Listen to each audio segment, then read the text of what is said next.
Assalamualaikum warahmatullahi wabarakatuh. Perkenalkan, nama saya Putri Cilago Sepina, NIM 17060126. Saya mahasiswa Ilmu Ekonomi, Fakultas Ekonomi, Universitas Negeri Padang. Baiklah, kesempatan kali ini saya akan menjelaskan sedikit materi ekonomi transportasi yang diampu oleh dosen Hari Setia Putra, SE MSI. Artikel ini berasal dari Nurul Kamar dan Aan Aswari dari Fakultas Hukum Universitas Muslim Indonesia yang berjudul Healing or Hurting Development of Highway Public Transportation Technology, penyembuhan atau sakit, pengembangan teknologi transportasi umum di jalan raya. Abstrak. Kolaborasi teknologi informasi dengan alat transportasi umum telah memberikan dampak pada peningkatan pelayanan masyarakat dalam bentuk transportasi umum online, akibat ketidakmampuan pemerintah untuk menghadirkan sebuah bentuk pelayanan yang ideal. Kajian ini memberikan gambaran bahwa terdapat sebuah harapan yang ingin dibangun oleh konsep hukum bahwa sesungguhnya melalui pendekatan hukum, maka dapat digunakan sebagai obat menyembuhkan luka dari anggapan kegagalan yang timbul akibat kekurangan hukum dalam mengakomodir kebutuhan masyarakat dalam memberikan pelayanan maksimal pada angkutan jalan. Sedangkan timbulnya regulasi yang memberikan legalitas terhadap sebuah tindakan, realitasnya malah membuat sebuah luka yang semakin kronis. Dan di dalam tulisan ini tidak menolak teknologi untuk berkolaborasi dengan produk konvensional. Akan tetapi, idealnya produk terbarukan tersebut boleh saja mengalami kegagalan terhadap mengatasi kebutuhan manusia. Namun, seharusnya kegagalan tersebut tidak beriringan dengan hadirnya teknologi terbarukan. Kesimpulannya, hukum seharusnya mudah mewujudkan tujuan pada inovasi transportasi umum dan menjadikan pengobat luka yang lama tak sembuh dari kegagalan produk sebelumnya. Pengantar. Teknologi harus berkembang dari konvensional ke modern. Bahkan saat ini, angkutan umum seperti bus kota, taksi, dan ojek konvensional telah bertransformasi sendiri setelah dikolaborasikan dengan sistem elektronik seperti Gojek, Grab, dan Uber. Dengan teknologi, angkutan umum menjadi lebih tepat dan efektif pada waktunya, bisnis minimum modalness, dan efektif dalam membuat penawaran dan harga yang diinginkan. Sebaliknya, pihak pengelola angkutan umum justru terkesan merugikan pihak lain dalam hal bentrok antara online supir dan pengemudi konvensional. Substansi hukum dengan fasilitas serta penegak hukum yang menjunjung supremasi hukum menyelesaikan masa lalu lintas melalui upaya pemanfaatan sistem elektronik sehingga masyarakat membuktikan pemikiran pernyataan yang dikemukakan, sehingga terciptanya teknologi angkutan umum yang dipadukan dengan sistem elektronik yang memaksa hukum konvergensi untuk mencapai efisiensi dengan harapan pengawasan dan pelaksanaannya. Melihat dampak teknologi terhadap kebutuhan masyarakat, studi ini diharapkan dapat memberikan solusi sebagai jawaban atas permasalahan tentang potensi apa saja yang perlu diperhatikan untuk menyadarkan masyarakat akan dampak baru pada sistem angkutan umum berbasis aplikasi, baik itu sebagai penyembuhan luka dari kegagalan dalam memberikan pelayanan maksimal yang seharusnya ada pada produk angkutan umum, atau perbaikan melalui sentuhan teknologi yang seperti diharapkan masyarakat dalam penerapan teknologi sebagaimana mestinya. Selanjutnya diskusi. Kehadiran produk inovatif healing. Kehadiran produk berbasis sistem elektronik yang digunakan oleh banyak orang merupakan wujud nyata harapan masyarakat untuk meningkatkan efisiensi dalam pemanfaatan sekaligus menutupi kelemahan yang ada sebagai penyebab kegagalan dalam penggunaan produk secara maksimal. angkutan umum sebagai alat untuk memberikan lebih banyak waktu untuk mempersiapkan atau melakukan banyak hal di tengah proses perpindahan ke tujuan dan meningkatkan kesuksesan. Begitu pula dengan teknologi keselamatan pada angkutan umum berbasis aplikasi.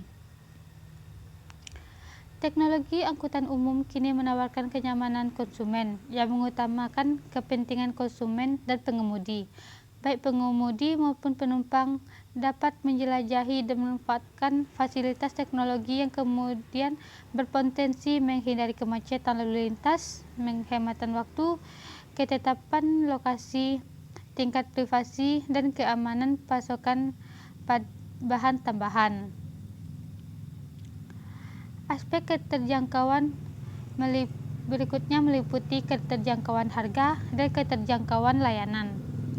Keterjangkauan harga melalui informasi dalam penyelenggaraan angkutan umum yang inovatif memberikan gambaran konkret tentang harga yang pantas bagi calon pengguna. Artinya, kesepakatan sebelumnya dibuat sebelum memberikan sesuatu, melakukan sesuatu, atau tidak melakukan sesuatu.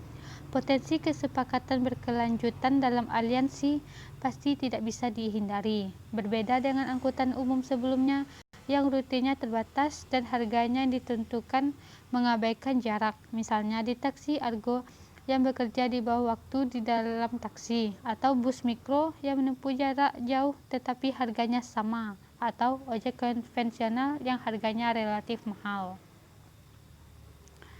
Legalitas yang diberikan oleh undang-undang terhadap implementasi produk dari dampak teknologi di angkutan umum menimbulkan citra pekerjaan dan membuka lapangan pekerjaan secara luas untuk mengurangi jumlah pengangguran secara signifikan.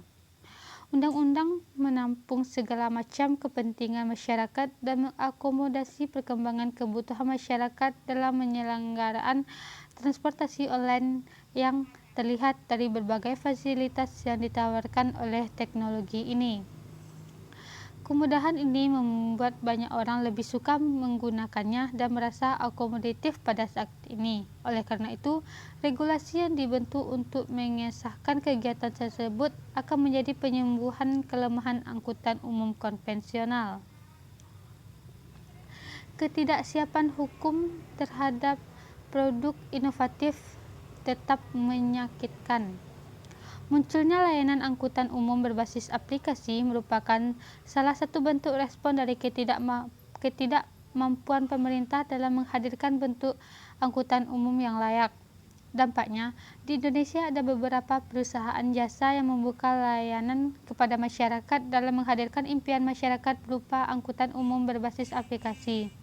Uraian seperti persepsi konsumen terhadap jasa angkutan di bawah ini, namun kehadirannya justru menimbulkan permasalahan baru yang sejalan dengan inovasi produk yang sebelumnya diharapkan dapat menyelesaikan permasalahan kebutuhan masyarakat dan justru dapat mengobati luka lama untuk sementara waktu. Transformasi transportasi umum memicu bentroknya antara pengemudi online dan pengemudi konvensional. Realitas tersebut menimbulkan konflik baru karena keberadaan teknologi di angkutan umum menimbulkan permasalahan di tingkat empiris. Respon para penyedia angkutan umum konvensional hampir tidak menerima kenyataan kehadiran teknologi yang banyak digunakan oleh digital natives. Bentrokan ini diprakasai oleh dua kelompok, yaitu penyedia angkutan umum konvensional dan penyedia angkutan umum berbasis aplikasi. Kelompok pertama menyuarakan legalitas sistem yang dijalankan oleh pengguna aplikasi dan kelompok kedua menyuarakan kelayakan untuk melayani kepentingan publik yang harus terus berinovasi melalui kehadiran produk yang bisa dimanfaatkan lebih banyak orang. Produk teknologi ini merupakan contoh bahwa ternyata terdapat kelemahan baru sebagai kegagalan wujud produk manusia dalam pengembangannya untuk memenuhi kebutuhan manusia saat ini. Ternyata, hal ini memperjelas kelemahan pada sistem konvensional yang dirasa perlu untuk diperbaharui sehingga dapat menyembuhkan luka, bahkan pada sistem baru yang tampak menyembuhkan luka baru juga, di mana sebenarnya kegagalan tersebut seharusnya tidak segera dirasakan. Padahal, peran tersebut produk hukum visioner dan produk teknologi berkualitas hadir untuk mengakomodasikan kepentingan masyarakat. Masyarakat informasi dituntut untuk meningkatkan pemanfaatan teknologi, namun seringkali tidak dibarengi dengan peningkatan kualitas seperti yang terlihat pada realitas berkendara yang dilandasi masalah rekrutmen pengemudi sebagai manusia yang diharapkan membawa kebaikan dalam pelaksanaannya produk teknologi transportasi online. Meski diketahui sudah tidak lagi menggunakan kecepatan tinggi dan perebutan penumpang untuk mencari penumpang, namun tetap tidak mematuhi peraturan lalu lintas.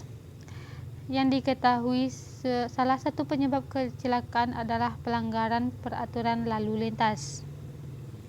Kesimpulannya, melalui upaya tersebut menghasilkan gambaran konkret terhadap tujuan hukum dalam pelaksanaan suatu sistem transformasi umum online. Sentuhan teknologi dalam istilah produk inovatif telah melahirkan berbagai bentuk layanan dari pengembangan aksesibilitas sehingga kelancaran informasi dapat mempengaruhi pengambilan keputusan.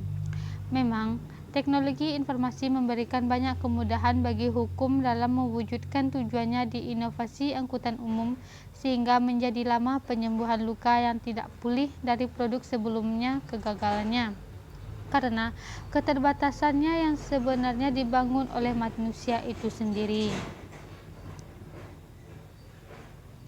Sekarang, kegagalan karena keterbatasan sebelumnya bisa jadi disembuhkan oleh sentuhan teknologi informasi sebagai akibat dari manusia bekerja dan dirasakan oleh sebagian besar masyarakat. Namun kenyataannya memang demikian. Dapat diprediksi bahwa di masa mendatang akan ada batasan hukum dan produksi inovatif ketika teknologi yang ada mulai usang. Jika sekarang peningkatan aksesibilitas diprakasai oleh konsep dunia tanpa batas, maka dalam prakteknya sekarang ada yang melebar celah membatasi wilayah dalam mencari penumpang untuk kedua komunitas. Ternyata dunia tanpa batas masih belum bisa diterima oleh semua orang yang menggunakan alat teknologi dalam kehidupannya sehari-hari. Sekian presentasi dari saya. Apabila ada salah, mohon dimaafkan. Terima kasih saya ucapkan kepada dosen pembimbing saya, Bapak Hari Setia Putra SEMSI. Sekian saya ucapkan terima kasih. Assalamualaikum warahmatullahi wabarakatuh.